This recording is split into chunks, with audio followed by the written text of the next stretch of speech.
Latent heat of fusion और latent heat of vaporisation. ठीक है, अभी हम दो टॉपिक कवर करेंगे, लेटेंट हीट ऑफ फ्यूजन और वेपराइजेशन दोनों। ठीक है, सबसे पहला है अपना लेटेंट हीट ऑफ फ्यूजन।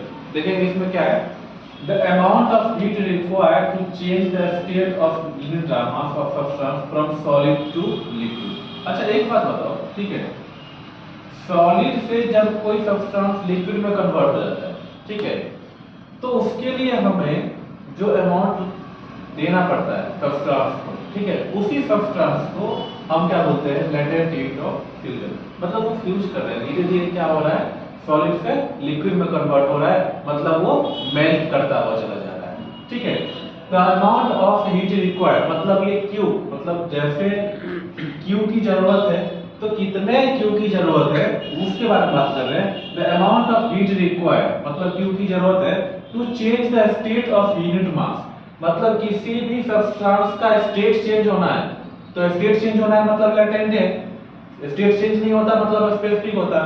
तो state of substance of unit mass of substance from solid to liquid, अगर सॉलिड से लिक्विड में कन्वर्ट हो रहा है तब हम उसको क्या कहते हैं, at its melting point. Melting point का मतलब कितना, वो पूरा का पूरा मेल्ट हो जाए। ठीक है, तो उसमें जितने भी हीट की रिक्वायरमेंट होगी, जितना हीट उसके लिए हमें जरूरत होगा, उस हीट को हम क्या कहते हैं, लेटेंट हीट ऑफ फ्यूजन कहते हैं, क्योंकि वो फ्यूज हो रहा है, सॉलिड से लिक्विड में कन्वर्ट हो रहा है। नेक्स्ट जो टॉपिक है वो है latent heat of vaporization. Latent heat of vaporization का मतलब क्या है, the amount of heat required to change the state of unit mass of substance from liquid to vapour.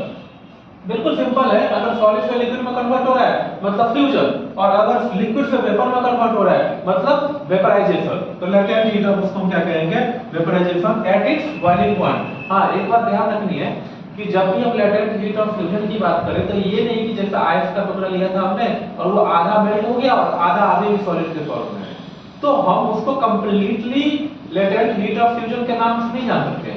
हमने उसको कंप्लीटली, अगर एक आइस क्यूब लिया हमने, ठीक है, एक आइस क्यूब लेने में, जैसे एक आइस क्यूब हमने लिया, पॉट में डाल दिया, उसको अब हम हीट अप करते चले जाते हैं। उसको हीट अप करने में कंप्लीटली उसको मेल्टिंग पॉइंट तक लेके जाना है, मतलब जरा सा भी सॉलिड का पार्ट ना बचे, तब तक उसको मेल्ट करते जाना है। ठीक है ना, एट इट्स मेल्टिंग पॉइंट तक उसमें जितना हीट की जरूरत हो, ये नहीं कि थोड़ा सा मेल्ट हो गया अब पूरा सॉलिड बचा हुआ है, हल्का मेल्ट हो गया, तो हम उसको लेटेंट हीट ऑफ फ्यूजन नहीं कह सकते। ठीक है, ऐसे ये लेटेंट हीट ऑफ वेपराइजेशन मतलब क्या है कि लिक्विड से हमें वेपर के स्टेट में लेके जाना है। स्टेट तो चेंज हो ही रहा है, लेकिन उसको लिक्विड से वेपर के, वेपर का मतलब क्या, स्टीम बनने लगा, अब वेपराइजेशन होने लगा, मतलब बॉइलिंग होने लगी। तो बॉइलिंग कहने का मतलब है कि उसके पूरे सब्सटेंस की बॉइलिंग होनी चाहिए, जितना भी सब्सटेंस। अब एक लिया हमने तो पूरे एक का होना चाहिए, एक आइस को लिया तो उससे जितना भी वाटर बना, उस वाटर को कंप्लीटली बॉइलिंग पॉइंट पे लेके जाना है, और उसमें जितना हीट की जरूरत पड़ेगी उसी को हम क्या कहते हैं, लेटेंट हीट ऑफ वेपराइजेशन कहते हैं। लेटेंट हीट ऑफ फ्यूजन को L और F से डिनोट करते हैं, लेटेंट हीट ऑफ वेपराइजेशन को L और V से डिनोट करते हैं। एक ग्राफ के थ्रू हम समझते हैं कि जब हम किसी सब्सटेंस को मेल्ट करते हैं, सॉलिड से लिक्विड के फॉर्म में लेके जाते हैं, लिक्विड से गैस के फॉर्म में लेके जाते हैं, तो उसका ग्राफिकल रिप्रेजेंटेशन कैसा होता है, उसमें कितने अमाउंट ऑफ हीट की जरूरत होती है और कितना टेम्परेचर उसमें राइज होता है। ठीक है, इसका सबसे बेस्ट एग्जांपल होता है कि हम इसके एग्जांपल को शो करने के लिए आइस क्यूब लेते हैं। ठीक है, तो हमारे पास एक आइस क्यूब है, ये ग्लास है और उसमें हमने डाल दिया आइस क्यूब। ठीक है, और उसके बाद डालेंगे इसमें दारू। ठीक है, दारू अभी नहीं डालना है, बाद में डालेंगे। ठीक है, तो पहले हम आइस क्यूब को पहले मेल्ट कर लेते हैं। ठीक है, यहां से स्टार्ट करते हैं बिल्कुल -20 डिग्री से। -20 डिग्री से अगर 0 डिग्री तक हम उसको लेके जाते हैं तो 0 डिग्री पे आइस होती है, यहां पे इस पॉइंट तक आते आते भी, ठीक है, इस पॉइंट पे भी जो आइस क्यूब है अभी भी वो क्या है, 0 डिग्री के फॉर्म में है, दैट मींस उसमें अभी भी स्टेट चेंज नहीं हुआ है। ठीक है, जब हमने उसमें 100 किलो कैलोरी एनर्जी दे दिया, ठीक है ना, क्योंकि ये जो ग्राफ है ये शो कर रहा है किलो कैलोरी, मतलब ये हीट को शो कर रहा है, और ये जो ग्राफ है ये टेम्परेचर को शो कर रहा है। तो जैसे जैसे हम उसमें हीट बढ़ाते जाते हैं वैसे वैसे उसमें टेम्परेचर राइज होता जाता है, ठीक है। तो आप कंसीडर करें कि इस पॉइंट को कंसीडर करें, ठीक है ना। इस पॉइंट में जब वो 50 किलो कैलोरी पे था और जब वो 100 किलो कैलोरी पे चला गया, मतलब 50 किलो कैलोरी तो इसने खाया ना, 50 किलो कैलोरी तो खा गया, लेकिन उस 50 किलो कैलोरी खाने के बाद भी इसका क्या टेम्परेचर राइज हुआ? नहीं हुआ। क्या चेंज हुआ? स्टेट चेंज हुआ। पहले सॉलिड के फॉर्म में था, अब लिक्विड के फॉर्म में गया। तो 0 डिग्री पे आइस भी होती है और 0 डिग्री पे, ये 0 डिग्री से 0 डिग्री के अप्रॉक्स में वाटर भी होता है। 0 डिग्री पे दोनों एग्जिस्ट करते हैं। लेकिन 50 किलो कैलोरी जब कम था तब वो क्या था? सॉलिड के फॉर्म में था, और जब 50 किलो कैलोरी हमने उसमें हीट दे दिया तब वो लिक्विड के फॉर्म में चला गया। अब इस पॉइंट से आगे की बात करते हैं। यहां तक आ गया समझ में? इस पॉइंट से आगे की बात करते हैं। इस पॉइंट से आगे बहुत ज्यादा लंबा छलांग लगाया है, ठीक है ना। कैसे? तो देखो, जब 100 किलो कैलोरी के बाद हमने फिर से 100 किलो कैलोरी उसमें ऐड किया, अगर 100 किलो कैलोरी उसके बाद भी हम उसमें ऐड करते हैं तो इसमें ना 100 डिग्री का चेंज आ गया, ठीक है। इसका मतलब ये है कि ये वाटर एट 100 डिग्री पहुंच गया। इसको कहते हैं लिक्विड फेज वाटर, ठीक है। लिक्विड फेज वाटर इस फेज को बोला जाता है। और इस पॉइंट पे जो वाटर है वो अपना किस पॉइंट पे आ गया?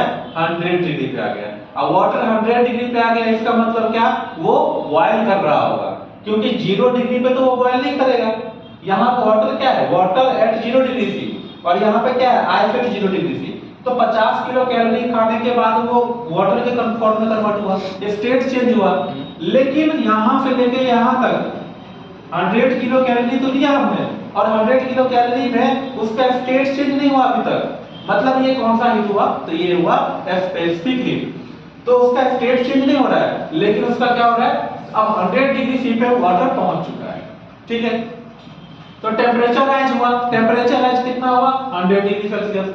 तो 0 से 100 लेके जाने में हमें फिर से 100 किलो कैलोरी ऐड करना पड़ा। अब नेक्स्ट स्टेप पे देखते हैं। जैसे जैसे इसके आगे हम बढ़ाते जाते हैं तो 200 किलो कैलोरी से लेके 700 किलो कैलोरी तक उसका स्टेट चेंज, जैसे हीट ऑफ वेपोराइजेशन। तो हीट ऑफ वेपोराइजेशन में वो काम आता है। मतलब क्या? कि अब वो स्टीम के फॉर्म में चला गया, मतलब इसमें स्टेट चेंज हो रहा है।